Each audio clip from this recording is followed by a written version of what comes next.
Paul had a style here that he used in this particular instance, and he does it elsewhere, of making a huge overspreading statement. You're dead to sin. Why should you continue in it? And then it's introducing something that people that were listening to him or reading these words didn't understand. So he makes this astounding statement, he catches his reader's attention, and then he proceeds to explain what he just said and why it's true that we're dead to sin, so we shouldn't continue in it. So we need to understand Romans 6 as explaining how we're dead to sin and how we don't have to continue in it. And that's what he proceeds to do in the very next verse. Know ye not that so many of us as were baptized into Jesus Christ were baptized into his death? So here's the first point you have to understand to know that you don't have to continue in sin because you're dead to it. You were baptized into the death of Jesus Christ. And he kind of repeats that, therefore, we are buried with him by baptism into death. So why? Why do we get into Jesus' death when we get baptized into Jesus? And why are we buried with him by baptism into that death? Well, after that, here's the answer. That, like as Christ was raised up from the dead by the glory of the Father, even so we also should walk in newness of life. Now, this is a resurrection. Being dead to sin and walking in newness of life, you're seeing newness of life. You're seeing another life. You're seeing an afterlife. This is the afterlife that we're reading about in Romans chapter 6. Now, it's not the afterlife that you're usually accustomed to thinking about, heaven or hell or whatever.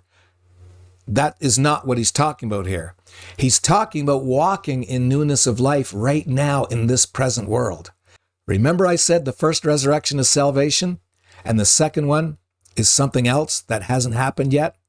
That's talking about why we're supposed to be walking in newness of life right now. Now, the fact is that the Romans didn't know about that concept. When he said, you're dead to sin, you shouldn't continue any longer in it. Sin abounded during the old covenant, but grace abounded in the new covenant more than sin. So knowing that, should we continue in sin that grace may abound? Well, if sin abounds where grace abounds, then let's commit sin so grace can abound. Let's maybe not purposely do it, but we're going to do it, but then grace will abound. But he says, no, that's not what I'm saying at all. It's something greater than that. It's not like you should continue in sin so that God's grace can help you out. There's something beyond that. How shall we that are dead to sin live any longer therein? So he's saying, no, don't continue in sin. You're dead to sin. So continuing in it is living further in it. So no, why should you live further in it if you're dead to sin? You're supposed to walk in the newness of life. And that is obviously saying you're not continuing in sin. Verse 5 continues that same thought. For if we have been planted together in the likeness of his death, which verse 3 says occurred when we're baptized into his death, we shall be also in the likeness of his resurrection. That's why we should walk in newness of life. That's why we shouldn't continue in sin, because we're in another life. We're existing in a new life. We're in a resurrection state. And then the very next verse 6 actually is continuation from verse 5, because there's not a period at the end of verse 5, there's a colon.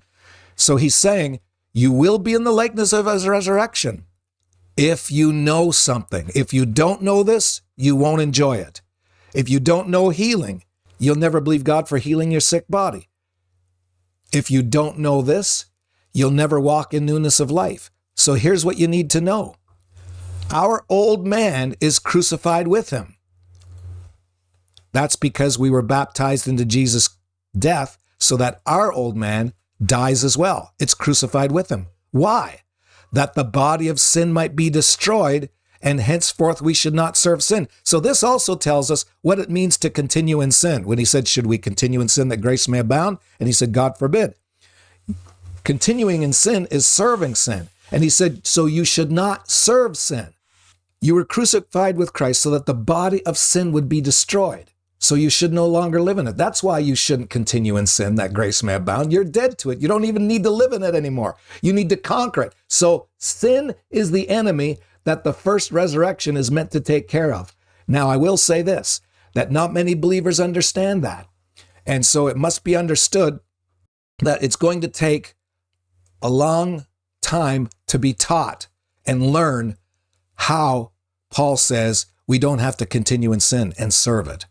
And that takes years.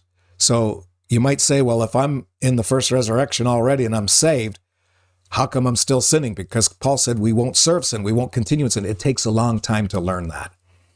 But in a moment, in an instant, at the last trump, we're going to conquer another enemy, which is death. But right now, it's going to take a long time to overcome sin in a practical sense. When we were born again, we had victory over sin. But we don't understand how that works, and we often don't understand how we can have victory and see the grace of God abound. Because grace is not just unmerited favor. It's divine empowerment that's unmerited. It's not just favor, it's power. And it is favor. It's not just favor, though. It is also power. And you have to learn how to live by that power. And it doesn't happen as soon as you're born again. You're saved. You've got everything you need to overcome sin. You just need to learn how to live that way now. So the reason that the body of sin is destroyed, according to verse 6, is so that you don't have to serve sin anymore. How does that work? Let's read verse 7. For he that is dead is freed from sin. You died when you were baptized into the death of Jesus. He that's dead is freed from sin. Now that you died and you're free from sin, here comes your life from that point on. Look at verse 8. Now, if we be dead with Christ, we believe that we shall also live with him, because if we get baptized in the one who died and resurrected, then our baptism into his death has a package deal that brings resurrection from the dead along with it. We shall also live with him. Here's how. Again, just like verse 6 says, knowing this, he says, how shall we live with him? Knowing that Christ being raised from the dead dieth no more, death hath no more dominion over him. You learn and you know that Jesus rose and death has no more power over him. Why? Verse 10, for or because in that he died once to sin, but in that he liveth unto God. He lives to God. His death, he died unto sin, but now he's living unto God. Now, verse 11 is so wonderful because he's answering you how you're not going to serve sin. And he just described what Jesus experienced so that he died to sin and now he lives unto God. And then he applies all of that to us by the same measure that when we get baptized into Jesus' death, his death becomes ours and we're crucified with him. Well, we need to reckon ourselves to be dead indeed unto sin. He says, when you get baptized into the death of Jesus, you died to sin. And he that is dead, he said, is freed from sin. He that is dead from Romans chapter 6 and 3, you get baptized into Jesus' death, you're dead to sin in Romans chapter 6 and 7. Jesus died to sin. You died with him to sin. And so reckon yourselves to be dead indeed unto sin. And he just doesn't say partially, he says indeed. In other words, to the maximum. All the way. You are dead in every sense to sin. But you see, you need to know this so that you can understand how this works and then realize how you can enjoy that victory practically. So you're dead to sin, but just like Jesus is alive to God now, you're also alive unto God. How? Through Jesus Christ our Lord. Because you get baptized into the one that experienced victory over sin and that lived to God from that point on. Now that's a lot of victory. It's not talking about the victory that Jesus had before he died and went to the cross. That would be a lot of victory that we can compare ourselves as to possessing. But he's talking about Jesus Christ after he resurrected from the dead and never dies again. That's the level that Paul's actually teaching we share in victory. But you have to understand that. You've got to come to learn that. And that's exactly what Romans chapter 6 is providing us. So therefore, because you're dead indeed to sin and alive to God through Jesus, bringing verses 9 and 10's experiences of Jesus for himself, telling us that we now share it, therefore, let not sin reign in your mortal body. That's why you shouldn't continue in sin. He's continuing to answer the question, should we continue in sin that grace may abound? And then he continues to explain, God forbid, why should we that are dead to sin continue any longer therein? So don't let sin reign in your mortal body, because you got baptized into Jesus, who died to sin and is now alive to God.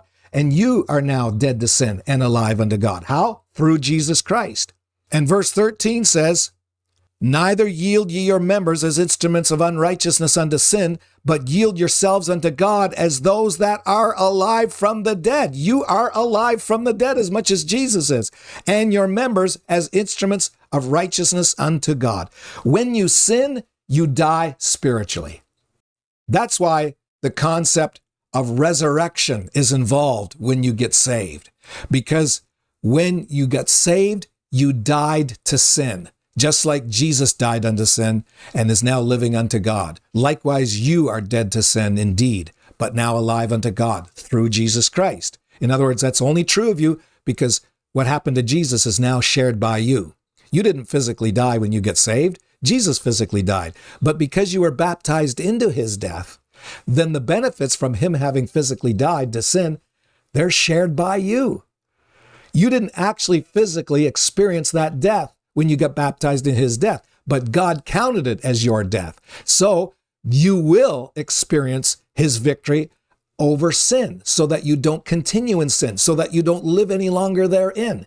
And sin doesn't reign in your mortal bodies anymore. So sin is the enemy that is defeated in the first resurrection.